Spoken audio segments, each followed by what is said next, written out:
कक्षा 10 गृह विज्ञान 2024 का बिल्कुल वायरल मॉडल पेपर 5 मार्च को अगर आपका गृह विज्ञान का पेपर है तो आज के इस वायरल मॉडल पेपर का फुल सोल्यूशन देखकर जाना। 5 मार्च को आप सेंटर पर गर्दा उड़ा दोगे, ठीक है ना, सेंटर पर गर्दा उड़ा दोगे। काफ़ी ज़्यादा वायरल पेपर है 2024 का गृह विज्ञान का बिल्कुल वायरल पेपर 825 EY कोड का। ये बिल्कुल वायरल पेपर है और सेम इसी में से मोस्टली क्वेश्चन देखना सीधे सीधे आपके बोर्ड एग्जाम में छप पर आएंगे। 5 मार्च को सीधे सीधे इसी में से आपके बोर्ड एग्जाम में आपके प्रश्न टकराएंगे इसी वायरल पेपर में से। और इसको अगर आप तैयार कर लोगे तो आराम से 100 में 95 नंबर गृह विज्ञान में आराम से अचीव कर सकते हो। और इसका आज हम फुल सोल्यूशन बताएंगे, एक एक क्वेश्चन का आंसर बताएंगे। वीडियो को लाइक कर देना, शेयर कर देना दोस्तों में, ताकि वो भी अच्छे से स्कोर कर पाए 95% इस चैनल से तैयारी करके। तो चलो लाइक कर देना, शेयर कर देना, सब्सक्राइब भी कर देना। देखो ये क्लास 10th 2024 गृह विज्ञान 825 EY कोड का वायरल पेपर। यहाँ पर आपका अनुक्रमांक लिखना होता है, यहाँ पर नाम लिखना होता है, सारी चीज़ यहाँ पर क्लियर है। समय आपका 3 घंटे 15 मिनट का मिलता है। 15 मिनट आपको क्वेश्चन पेपर को रीड करने के लिए दिए जाते हैं। पूर्णांक आपका 70 नंबर का रहता है और 30 नंबर आपके स्कूल के प्रैक्टिकल से मिल जाते हैं। और यहाँ पर देख लो सारी चीज़ें आपको अच्छे से पढ़ लेना है। पढ़ने के बाद देन इसके बाद स्टार्टिंग करेंगे जो कि मेन है। और इस पेपर को तैयार करके 95% तो बनते हैं, ठीक है ना, 95% बिल्कुल बन जाएंगे। तैयार कर लेना। सुबह में ये वीडियो देख रहे हो तो अंत तक केवल यहाँ पर 10 मिनट निकाल कर अपना देख लो, 10 मिनट निकाल कर देख लो। 10 मिनट इक्वल टू 90%, ठीक है ना, समझ लो। तो आज के शो में इसका फुल एकदम अच्छे से बात करेंगे और कॉपी लिखना भी सिखा देंगे। गृह विज्ञान की कॉपी कैसे लिखी जाती है सारी चीजें बताएंगे। तो चलो स्टार्ट करते हैं। तो देखो सबसे पहले आपका आता है खंड अ। खंड अ में आपके दिए जाते हैं कौन से प्रश्न, आपके बहुविकल्पीय प्रश्न दिए जाते हैं। देखो कहता है कि निम्न में से सुरक्षित चेक है। सुरक्षित चेक कौन सा है? तो सुरक्षित चेक जो है आपका क्रॉस चेक है। कौन सा चेक? क्रॉस चेक जो है बहुत सुरक्षित चेक माना जाता है, ठीक है ना। चलो यहाँ पर अगला क्वेश्चन कहता है कि रोगी को ले जाने के लिए किसका प्रयोग करना चाहिए? किस चीज़ का प्रयोग करना चाहिए रोगी को ले जाने के लिए? तो स्ट्रेचर का प्रयोग करना चाहिए। किस चीज़ का? स्ट्रेचर का प्रयोग करना चाहिए, ठीक है ना। स्ट्रेचर ऐसा होता है, ठीक है ना, इस तरीके से ले जाया जाता है, डोली जैसा होता है, ठीक है ना। चलो यहाँ पर कह रहा है अशुद्ध जल से होने वाला रोग कौन सा है? अशुद्ध जल से कौन सा रोग होता है बताइए। अशुद्ध जल से जो आपका रोग होता है वो हैजा रोग होता है। कौन सा रोग होता है? हैजा होता है, ठीक है ना। कह रहा है कि वॉशिंग मशीन से बचत होती है। किसकी बचत होती है? तो भाई साहब समय की भी बचत होती है, श्रम की भी बचत होती है और सर्फ की बचत भी होती है, यानी कि सभी चीज की बचत होती है। किससे? वॉशिंग मशीन से, ठीक है ना। चलो यहाँ पर कह रहा है ठंडे स्पंज में क्या प्रयोग करना चाहिए? ठंडे स्पंज में क्या प्रयोग करना चाहिए? बताओ क्या प्रयोग करना चाहिए? तो ठंडे स्पंज में जो प्रयोग करना चाहिए बर्फ का पानी प्रयोग करना चाहिए। ये वाला ऑप्शन इसका राइट हो जाएगा, ठीक।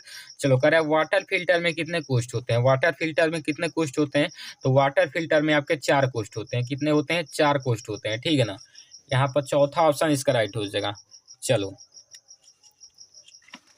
यहाँ पर देखो अगला क्वेश्चन क्या कर रहा है, मोतीझारा का संप्राप्ति काल क्या है? मोतीझारा कब से कब तक रहता है? कितने दिनों तक रहता है मोतीझारा रोग? बताओ यहाँ पर मोतीझारा रोग कितने दिन तक रहता है? तो मोतीझारा जो रोग रहता है 7 से 21 दिन तक उसका संप्राप्ति काल होता है, ठीक। उसके बाद कहता है रुधिर की शुद्धि किस अंग में होती है? यानी कि रुधिर को किस अंग में शुद्ध किया जाता है?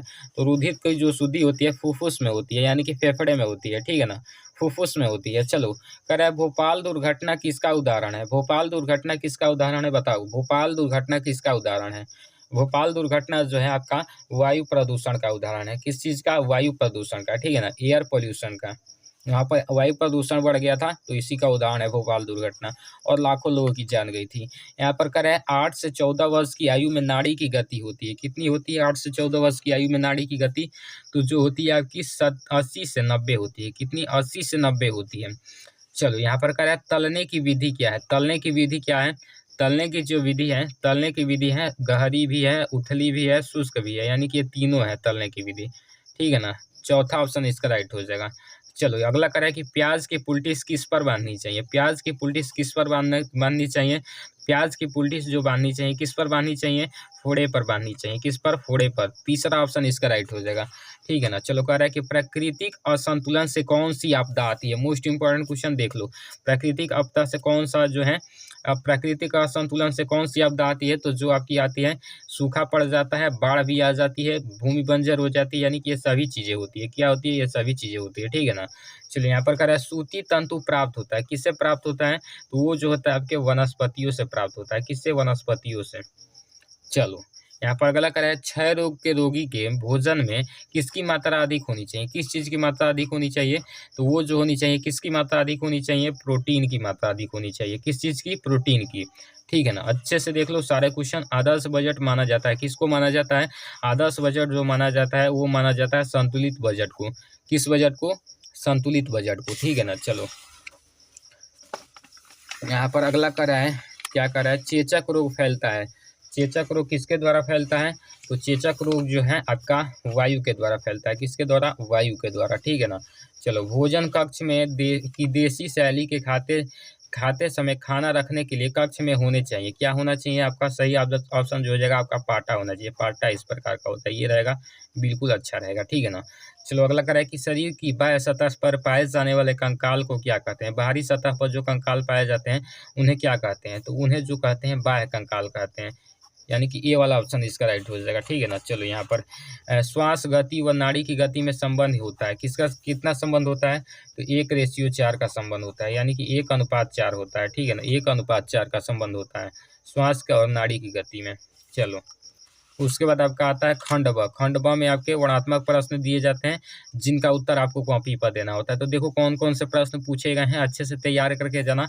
यहाँ पर 25 शब्दों में अधिकतम देना है। लचीले बजट से क्या तात्पर्य है आपको बताना है। ओजोन परत का क्या महत्व है बताना है। नाप लेने की 2 विधियाँ बतानी है। मौज किसे कहते हैं इसके बारे में बताना है। ठंडे होकर भोजन पकाने से क्या लाभ है इसके बारे में बताना है।